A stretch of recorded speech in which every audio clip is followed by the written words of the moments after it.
Yeah. T for if you die. For sure. The British way. Unfueled. Sojourn's trash.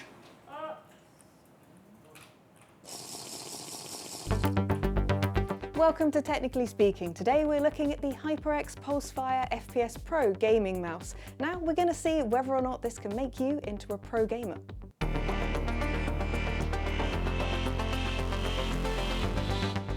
So the HyperX Pulsefire FPS Pro comes in a nice box with some shiny spot gloss print right there, looking extra snazzy, and we can open this up and take a look at the product inside. Hey, first try. Here we go. Inside here, housed in this cardboard, which will now completely outwit me. Hang on, I can do this. And there we have a very sleek HyperX mouse. So straight out of the box you can see it's pretty sleek, it has some nice shapes to it, quite ergonomic looking already, with some nice rubber grips here on the side. It only weighs 0.2 pounds as well, so very lightweight in the hand, and most importantly a nice piece of plastic we need to peel off the back. It's also got a braided attached cable here, so you can't unplug this at this side, but it is a pretty hard wearing cable, so it should last you reasonably well. First impressions of holding it, it feels pretty nice in the hand, it's lightweight, the buttons have got a nice clicky resistance to them, and we've got this nice rubber texture on the scroll wheel as well. Everything seems, yeah, pretty easy to reach, and first impressions, it's pretty good, looks a little bit like it's off a spaceship. The retail price on this mouse is $39.98, and if you buy them direct from the dealers, they do come with a 2-year warranty as well. The mouse uses a Pixar 3389 sensor, which is capable of tracking at up to 16,000 DPI. It also has these extra large skates, which should allow for much smoother movement. The Pulsefire FPS Pro has a polling rate of 1000 Hz. That's the speed at which it can talk to the computer over the USB 2. The left and right clicks use on-RON switches. Now these offer a good tactile feedback, and they're rated at about 20 million clicks. Like any good gaming mouse, this has programmable buttons, 6 of them in fact, and RGB lighting. Both of those are fully customizable using the Ingenuity software, and we're going to put that through its paces now. The Ingenuity software is now loaded up, and already the mouse is looking quite pretty, but this gives us the option to go in and customize it a lot further. So we have the lights, the buttons, and the sensor options up on here. Plus, I believe if you have other devices, they're going to come up on the side list as well. But for now, we've just got this mouse installed. And we've got here options such as effects that we can add. It's on cycle, all lights, opacity, completely visible, and it just has all of the rainbow. You can set the speed of this as well, so we can change the rainbow to something that's, you know, a little bit more subtle if we so desire.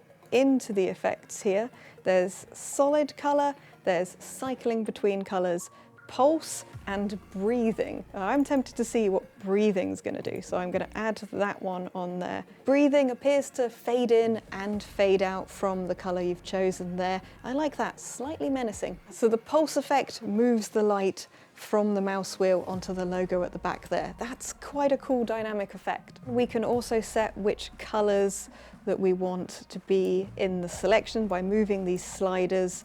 So we can set different percentages, 4 different colors, in order to give it a bit more of a personal touch. Okay, you can select specific lights by clicking on the actual diagram of the mouse. So I can add a solid effect and then tell that to just affect the mouse wheel, and then keep the pulse effect on the logo and have different colors for different lights as well.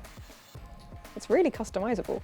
It also has this light sync mode, which works better if you've got more devices on, but you can sync it up, I believe, to things you're doing on the mouse and keyboards. Once you've got the color combination you're happy with, you can save it to one of the mouse profile slots. You get 3 on each HyperX device. Now we're all RGB'd up, we can go and take a look at the buttons, the actual functional bit of the customization. So from here, you can click whichever key that you want to customize, and you can give it whatever function you want from a reasonable list. So we can click on another button here and then choose what we want to assign to it, from a keyboard function, a mouse function, something multimedia if you'd like to be able to skip song tracks and things using these, or you can put in your own macros and window shortcuts as well. So if I were going to go for a keyboard function to rebind this particular button to say the Enter key, and that's as easy to set as that. And once you're happy assigning all of your buttons to new functions, you can save it to the mouse using one of the 3 profiles. The last thing we can adjust is, of course, the sensor on the mouse, and depending on what you're doing, you might want that to be at a different DPI. If you're gaming, you might want it to be right off the charts, high speed, but you may not want that when you're just checking your emails in Outlook. And in the Ingenuity software, you can set up to 5 different levels for your mouse, and you can then swap between them using this button just behind the scroll wheel here. You can then, of course, save those to your profile. I've made it slightly too fast now. Save those to your profile as you can with the colours and the button clicks as well. As the name Pulsefire FPS Pro would imply, this mouse is optimised for FPS games. But let's not just take their word for it. Let's grab a few people from the office for a game of Overwatch.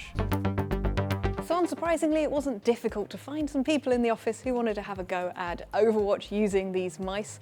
Let's start with our first volunteer here. Louise, how are you finding the mouse so far? Yeah, it's okay. I mean, I'm not great at this game anyway, so it doesn't aid the performance in terms of my gameplay skills, but it feels really nice to work, and the padded sides are really nice as well. They've got more grip in them, which I think is quite good. Yeah.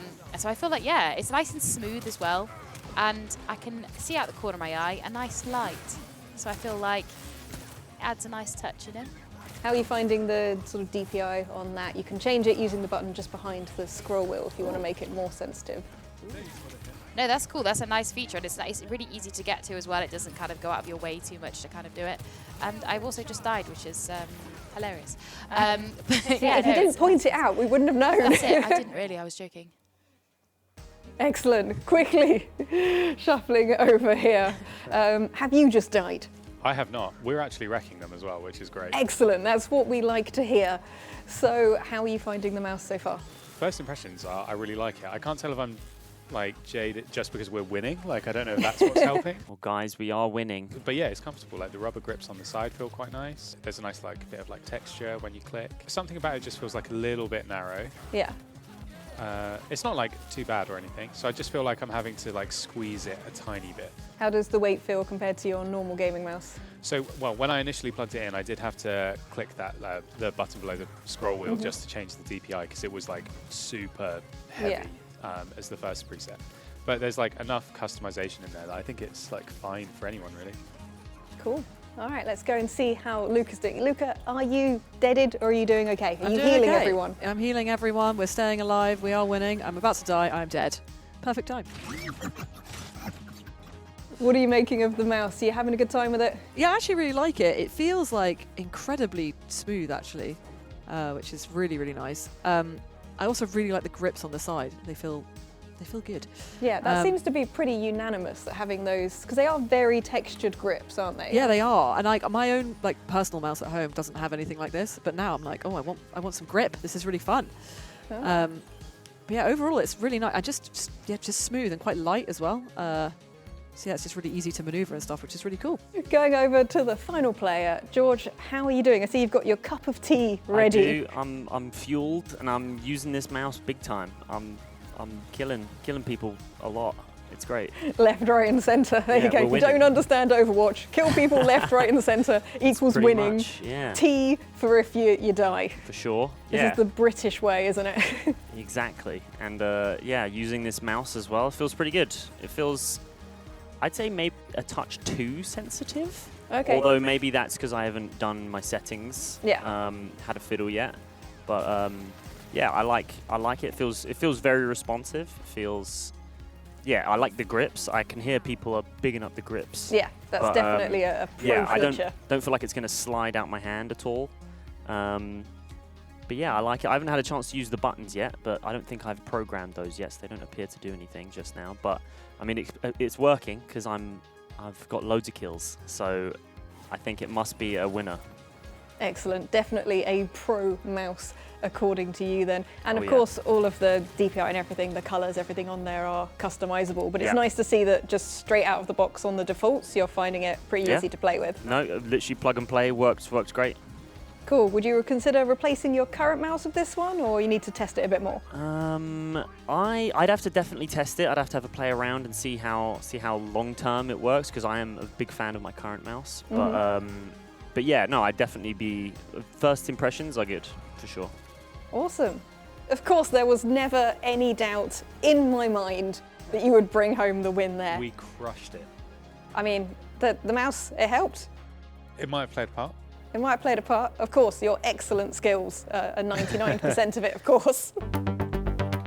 So the general consensus from the team here is it's a pretty good mouse. They got on with it pretty well straight out of the box. Definitely one of the main bits of feedback is that this rubber grip that's down both sides is a real plus and something that everyone immediately jumped on as something that helped them out with their gaming. Also, these large pads on the bottom here make for a really smooth ride across the mouse mat as well, so that's pretty good. Customizable buttons, it pretty much does what it says on the tin. You've got a reasonable amount of button customization there. RGB wise, we like it. We like all the options in the Ingenuity software, but we'd rather have a few more lights. For a gaming mouse, it's quite subtle for something this programmable. There are some other options in their range, such as the Surge, so for about £10 more, you can get a lot more bang for your buck with the lighting there. I've got quite small hands, so for me, this is about the perfect size, but a few people said that for them, it felt a little bit narrow, so that's gonna come down to personal preference. The team reckoned that this could be a contender for their next gaming mouse. For me, I think I'd want a little bit more RGB, but definitely, I think it might be on the list. It's been fun testing out this HyperX mouse today. If you think of any products you'd like us to review, please check out GINX TV on social media. Thank you for joining us today on Technically Speaking, and we'll see you next time. Bye.